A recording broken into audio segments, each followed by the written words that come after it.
Hai, Assalamualaikum warahmatullahi wabarakatuh dan salam sejahtera buat semua. InsyaAllah hari ini kita akan teruskan dengan sesi FB Live kita hari ini mengenai penyakit tuberkulosis ya ataupun penyakit TB ya. Jadi penyakit TB ni adalah satu penyakit yang terdapat di negara kita dengan banyak ya. Kajian menunjukkan bahawa daripada 100,000 pesakit rakyat Malaysia, 81 orang daripada 100,000 rakyat Malaysia dijangkiti TB. Ya, jadi Malaysia adalah di kalangan negara yang mempunyai kadar penyakit TB yang tinggi ya. Okey. Baiklah. Okey, jadi kita pergi kepada soalan yang pertama ya. Apakah itu penyakit TB?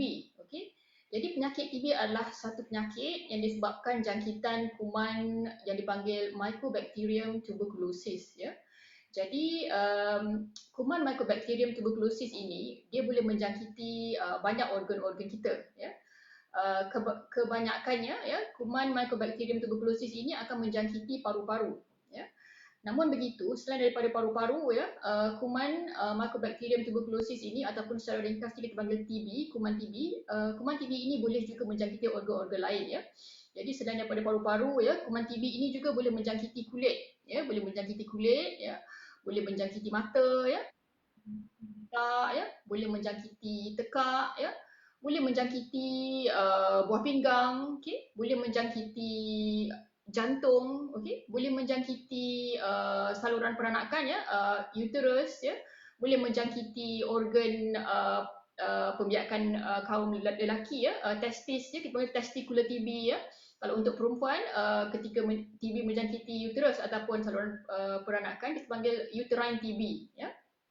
Ataupun sekiranya TB itu menjangkiti tulang, kita panggil TB osteomyelitis ya. Ataupun TB sendi ya. Jadi kuman TB ini dia boleh menjangkiti pelbagai jenis organ dalam badan kita ya. Tetapi kebanyakannya di Malaysia ini ya, kuman TB itu suka menyerang paru-paru ya. Jadi seperti yang saya katakan tadi, 81 orang daripada 100,000 rakyat Malaysia dijangkiti TB ya. Ya, jadi sebab itulah kita perlu mengetahui betapa bahayanya penyakit TB ini, apakah simptomnya dan bagaimanakah untuk kita merawatnya. Okey.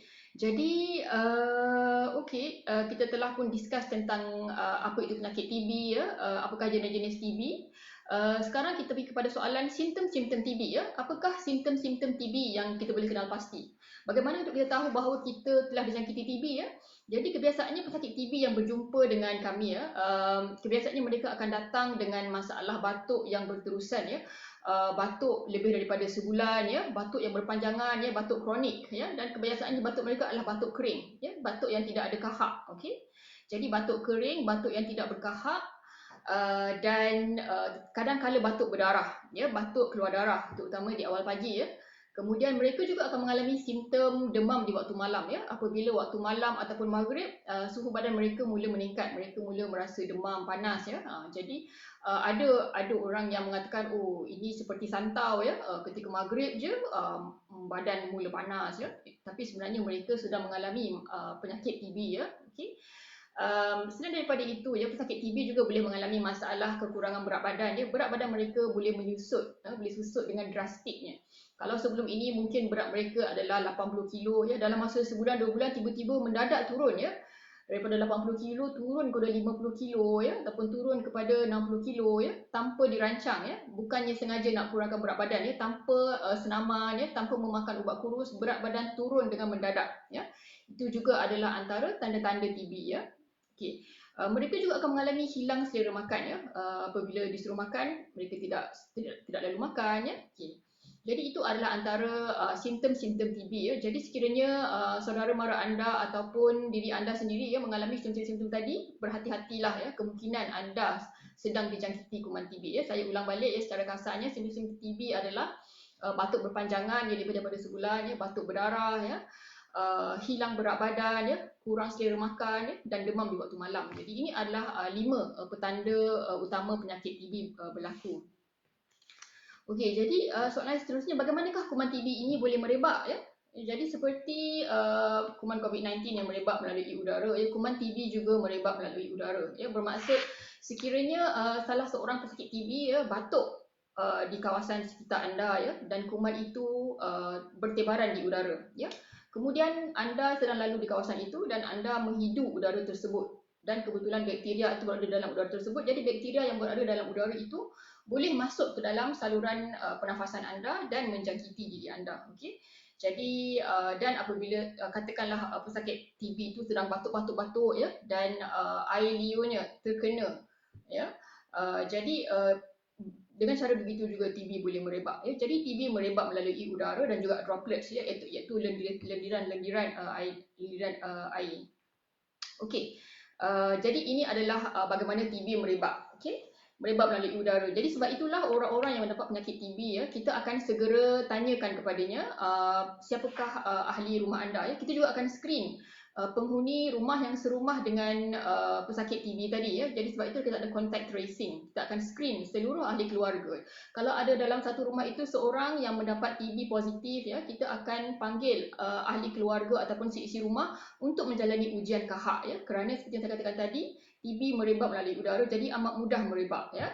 Jadi berhati-hatilah dengan penyakit TB ini ya. Okey, soalan yang seterusnya ialah apakah risiko untuk mendapat TB ya? Jadi siapa sebenarnya yang mudah dijangkiti TB ini ya? Kenapa ada orang yang dapat TB, ada orang yang tak dapat TB ya? Jadi kalau kita lihat kebanyakan pesakit TB ya, mereka terdiri daripada golongan orang-orang yang mempunyai tahap imunisasi yang rendah ya, terutamanya di kalangan golongan yang berumur ekstrim ya, iaitu sama ada warga emas ataupun kanak-kanak ya. Warga emas yang berusia lebih daripada 65 tahun ataupun kanak-kanak yang berusia kurang daripada 5 tahun ya. Selain kerana apa? Kerana apabila seseorang itu sudah berusia ya, kadar imunisasi mereka menjadi rendah ya. Begitu juga kanak-kanak ya, kerana mereka terlalu muda, sistem imunisasi badan mereka masih belum matang untuk melawan jangkitan kuman TB itu ya. Okey, jadi faktor usia. Okey. Kemudian orang yang mempunyai penyakit kencing manis ya, kerana pesakit kencing manis mempunyai sistem imunisasi yang rendah, jadi mereka mudah untuk mendapat jangkitan kuman TB ya. Okey. Selain daripada itu, pesakit-pesakit HIV ya, yang mendapat masalah penyakit human immunodeficiency virus ya, mereka juga mempunyai sistem imunisasi yang rendah, jadi sebab itulah mereka juga mudah mendapat penyakit TB. Okey. Okey, selain daripada itu ya, orang-orang golongan lain yang turut mudah dijangkiti TB adalah golongan yang mengambil tablet steroid secara berterusan ya. Contohnya pesakit sendi yang terpaksa mengambil ubat steroid selama bertahun-tahun untuk mengawal penyakit radang sendi mereka ya. Jadi sesiapa pun yang mengambil steroid, tablet steroid atau prednisolone untuk jangka masa yang panjang ya, mereka mempunyai tahap imunisasi yang rendah, jadi mereka juga mudah untuk mendapat TB ya. Okey. Okey, setelah itu soalan yang seterusnya, bagaimanakah cara untuk kita mengesan TB ya? Jadi sekiranya ada antara saudara mara kita yang batuk berterusan ya, jadi kita pun risau adakah ini TB ya. Okey, jadi sekiranya mereka dibawa merujuk ke doktor ya, ujian pertama yang kita akan buat ialah ujian kahak ya. Kita akan mengambil kahak mereka untuk dihantar ke makmal ya, untuk dicek sama ada kahak tersebut mengandungi kuman TB ataupun tidak ya. Kita panggil sputum AFB ya. Kahak itu diambil sebanyak 3 kali ya pada awal pagi selama 3 hari ya. Kita perlukan 3 sampel kahak untuk betul-betul memastikan sama ada mereka ini ada TB ataupun tidak. Okey. Selain daripada ujian kahak ya, kita juga mengadakan ujian X-ray, chest X-ray, di mana kita akan mengarahkan pesakit untuk mengambil ujian X-ray. Jadi di situ kita boleh melihat tumpukan-tumpukan putih ya. TB kebiasaannya mereka suka pergi kepada bahagian atas paru-paru ya. Jadi kelihatannya mereka akan terdapat sama ada tumpukan putih ataupun kelihatan seolah-olah ada cavity ataupun lubang di bahagian atas paru-paru, paru kanan ataupun paru-paru kiri ya. Mereka kebiasaannya suka menjangkiti bahagian atas paru-paru ya. Jadi kita akan buat X-ray ya. Dan selain daripada itu kita akan juga membuat ujian darah ya untuk melihat level jangkitan kuman secara menyeluruh. Okey. Okey, jadi kita juga ada menghantar ya sampel kahak yang kita panggil gene expert ya, di mana sampel kahak ini boleh didapati seawal 2 jam. Dalam 2 jam kita sudah boleh tahu sama ada seseorang itu mendapat penyakit TB ataupun tidak ya. Selain daripada itu kita perlu menghantar kahak untuk dihantar TB culture, di mana kita perlu tanam kuman TB itu, tetapi ini mengambil masa antara 4 hingga 6 minggu ya. Baik, jadi bagaimanakah untuk kita merawat penyakit TB ini ya? Jadi rawatan untuk penyakit TB ini mengambil masa selama 6 bulan. Okey. Dia adalah satu kuman yang sangat kuat ya. Jadi sebab itulah perlu mengambil masa sehingga 6 bulan untuk merawat penyakit TB ini ya. Jadi 2 bulan yang pertama ya, pesakit perlu mengambil 4 jenis ubat TB dicampur dengan 1 jenis vitamin B6. Okey. Kemudian setelah itu setelah 2 bulan fasa intensif diikuti dengan 4 bulan fasa maintenance, fasa sambungan ya, di mana pesakit hanya perlu mengambil 2 jenis ubat TB sahaja dicampur dengan vitamin B6 tadi. Okay. Jadi ubat-ubat ini kita panggil ubat yang bernama isoniazid ya, rifampicin, ethambutol dan pyrazinamide. Okey. Jadi amat penting untuk pesakit TB memastikan mereka mengambil ubat-ubatan TB secara berterusan, secara berdisiplin tanpa meninggalkan ubatan tersebut ya. Okey. Kerana sekiranya pesakit tidak mengambil ubat menurut yang disarankan doktor ya, kuman TB tadi boleh datang kembali ya, dan juga boleh menjadi semakin kuat, di mana kita panggil TB resistance, TB kebal, di mana TB yang kebal ini mereka tidak boleh dibunuh dengan menggunakan ubat TB yang biasa lagi ya. Okey, baiklah. Apakah kesan sampingan ubat TB ya? Jadi ubat TB ini kita perlu mengambil dalam masa yang lama ya, iaitu 6 bulan ya. Kadang-kadang mungkin 8 bulan, kadang-kadang mungkin setahun, bergantung kepada respon seseorang ya. Kebiasaannya jika pesakit kencing manis mengalami TB, mereka agak lambat untuk sembuh kerana sistem imunisasi yang rendah. Jadi mereka terpaksa mengambil ubat TB dalam jangka masa yang lebih panjang ya, mungkin 8 bulan, ada yang sehingga setahun ya. Jadi kita perlu faham ubat TB ini ada kesan sampingannya ya, tetapi kita perlu juga ambil untuk tujuan rawatan. Jadi kita perlu tahu bahawa antara kesan sampingan ubat TB ini ialah antaranya pesakit mudah mendapat gatal-gatal kulit ya, rashes ya, ruam-ruam ya. Sekiranya ruam-ruam ini boleh dikawal dengan krim dan ubat-ubatan, kita akan teruskan ubat TB tersebut. Okey. Selain daripada itu ya, antara kesan sampingan ubat TB ialah mereka mudah mendapat masalah hati, radang hati ya. Jadi sebab itulah setiap pesakit TB, setelah kita berikan ubat TB, kita akan panggil mereka datang berjumpa doktor setelah 2 minggu untuk kita cek darah mereka, untuk kita cek darah fungsi hati ya. Kerana kita ingin pastikan bahawa fungsi hati mereka normal ya, kerana beberapa pesakit hatinya tidak begitu tahan dengan ubat TB, jadi mereka mudah mendapat radang hati ya. Jadi sebab itulah sangat penting untuk anda teruskan follow up dengan doktor setelah memakan ubat TB ya. Okay, jadi antara kesan sampingan tadi kita dah cakap tentang radang hati, tentang ruam-ruam kulit ya, muntah-muntah ya, sakit perut ya. Jadi itu juga antara side effect atau kesan sampingan ubat TB ya. Mereka senang mendapat masalah muntah-muntah ya. Jadi kita lihat sekiranya muntah tersebut boleh dikawal, kita boleh teruskan. Tetapi jika tidak boleh dikawal, kita hentikan dulu, kemudian kita rehat sekejap dan kita boleh sambungkan semula. Okey. Selain daripada itu, ubat TB juga ada kalanya boleh menyebabkan masalah di bahagian mata ya, masalah rabun warna ya. Okay, jadi sebab itulah kesemua pesakit TB setelah mereka makan ubat TB, mereka perlu dilihat oleh doktor pakar mata untuk pakar mata tersebut memeriksa fungsi mata mereka sama ada sihat ataupun tidak ya. Okay, jadi masalah mata. Selain daripada itu, masalah kebas-kebas ataupun masalah saraf ya. Ada ubat TB yang boleh mendatangkan masalah saraf di mana mereka mudah merasa kebas ya. Jadi sebab itulah pesakit TB perlu mengambil ubat vitamin B6 untuk nak kawal masalah saraf yang disebabkan oleh kuman TB tadi, ubat TB tadi ya. Jadi kita melihat bahawa memakan ubat TB itu sangat penting untuk mengawal penyakit TB dan merawat ya. Tetapi kita perlu berhati-hati dengan kesan sampingan ubat TB yang mungkin boleh terjadi ya. Jadi sebab itulah anda perlu teruskan follow up dengan doktor ketika anda sudah memulakan rawatan TB. Okey. Soalan seterusnya ialah bagaimanakah cara untuk mengelak penyakit TB ya? Okey, cara-cara untuk mengelak penyakit TB adalah dengan memakai mask ya. Seperti mana kita nak mengelak jangkitan COVID-19 ya. Seperti itulah juga kita perlu amalkan untuk mengelak penyakit TB ya. Di mana kita perlu memakai mask ya, topeng ya. Sekiranya kita tahu ada ahli keluarga yang mengidap TB positif, kita perlu pakai mask ya. Ketika mana kita menjaga mereka atau ketika mana kita ingin berinteraksi dengan mereka ya. Dan sebab itulah pesakit TB yang positif kuman TB dalam kahaknya, kita galakkan mereka untuk mengasingkan diri dalam bilik yang khusus ya selama paling kurang 2 minggu ya. Kerana kuman TB mengambil masa 2 minggu ya sebelum dia menjadi negatif daripada kahak ya. Jadi at least 2 minggu kuarantinkan diri anda di rumah, jangan bercampur dengan orang lain ya, kerana ketika itu kadar infektiviti anda sangat tinggi ya, anda akan mudah untuk menjangkiti orang lain dalam tempoh 2 minggu pertama ketika anda didiagnos sebagai mendapat penyakit TB. Okey. Baiklah. Seterusnya komplikasi TB ya. Jadi TB yang tidak dirawat ya boleh mendatangkan masalah-masalah yang serius ya. Kita panggil complicated TB lah. Jadi antara masalah yang boleh berlaku sekiranya TB ini tidak dirawat dengan baik ialah TB ini boleh merebak ke otak ya.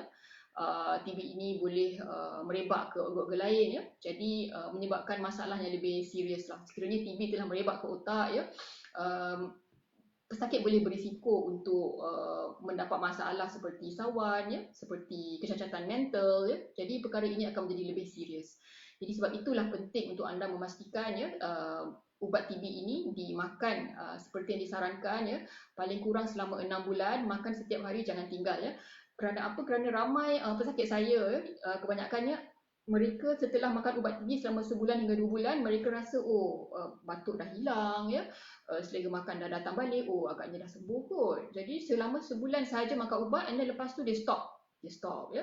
Tapi kemudian 2-3 bulan lepas itu datang balik jumpa kita ya. Doktor, dah batuk datang balik ya. Saya dah makan ubat sebulan dah tapi ingat dah okey dah, tapi tiba-tiba datang balik sekarang. Jadi itu adalah ciri contoh-contoh pesakit yang tidak compliance ataupun tidak tetap dalam memakan ubat TB. Jadi sangat penting untuk anda memastikan ubat TB dimakan selama 6 bulan penuh, jangan tinggal ya. Walaupun anda sedang merasa sihat, tetapi anda tetap perlu meneruskan ubat selama 6 bulan ya.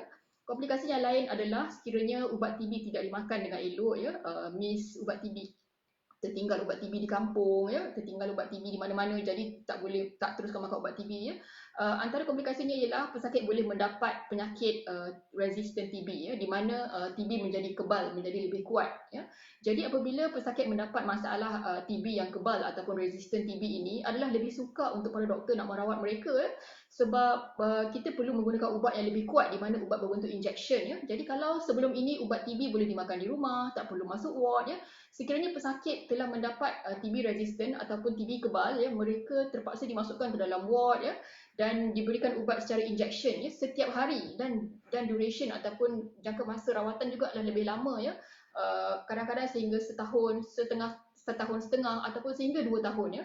Jadi sebab itulah kita sangat menasihatkan kepada pesakit TB, tolonglah makan ubat TB seperti yang disarankan ya. Jangan tinggalkan ubat TB sekiranya anda didiagnos mendapat TB ya. Teruskan makan ubat TB selama paling kurang 6 bulan, kerana sekiranya jika anda mendapat TB resistant ataupun TB kebal, lebih sukar untuk merawat penyakit anda dan anda terpaksa tinggal di hospital, dan jangka masa rawatan juga lebih panjang ya. Okey, baiklah. Ada beberapa soalan daripada netizen ya. Soalan yang pertama ialah tentang vaksin dan pneumonia. Okey, daripada Encik Isham Ismail ya. Soalan beliau ya, apakah fungsi vaksin untuk menghalang pneumonia ya? Kenapa anak beliau ya yang sudah pun mendapat vaksin tetapi masih lagi mendapat jangkitan pneumonia ya? Okey, jadi jawapannya ialah vaksin ini bukanlah 100% protektif ya. Tidak semestinya jika seseorang itu mendapat vaksin ya, dia akan 100% terlindung daripada jangkitan pneumonia ya. Kemungkinannya bermaksud jangkitan pneumonia itu masih boleh berlaku, tetapi kemungkinan kekerapannya adalah semakin berkurang ya. Bermaksud tanpa vaksin mungkin anak anda akan mendapat pneumonia mungkin 4 hingga 5 kali setahun ya. Tapi dengan vaksin, kemungkinan anak anda hanya mendapat pneumonia sekali atau 2 kali setahun ya. Jadi vaksin bukanlah 100% menjamin anak anda tidak akan mendapat pneumonia, tetapi paling kurang dia boleh mengurangkan kekerapan anak anda mendapat pneumonia dan juga mengurangkan keseriusan penyakit pneumonia yang bakal dihadapi oleh anak anda ya. Jadi sebab itulah kita menekankan pentingnya untuk mengambil vaksin bagi mencegah pneumonia tadi. Okay. Seterusnya soalan daripada Del Klumai ya, bagaimanakah cara TB merebak? Adakah semua jenis TB merebak dengan cara yang sama ya?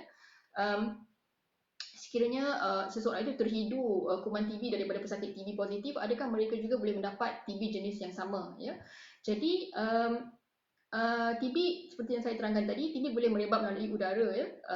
Jadi sekiranya seseorang itu positif TB ya, kemudian ada orang lain yang sihat terhidu kuman TB di dalam positif tadi, di dalam kuman positif tadi. Jadi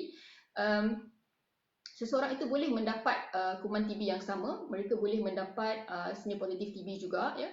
Tetapi ada juga kemungkinan ya di mana apabila seseorang itu terhidu kuman TB ya, kuman TB itu duduk mendiamkan diri di paru-paru ya, dan tidak mempunyai simptom. Kita panggil latent TB, di mana seseorang itu walaupun dia mendapat kuman TB tapi kuman TB tidak menunjukkan apa-apa simptom, dia duduk diam sahaja di dalam paru-paru, kita panggil latent TB ya.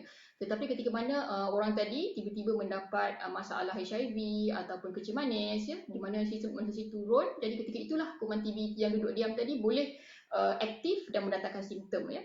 Jadi ketika itulah latent TB tadi boleh menjadi aktif TB ya.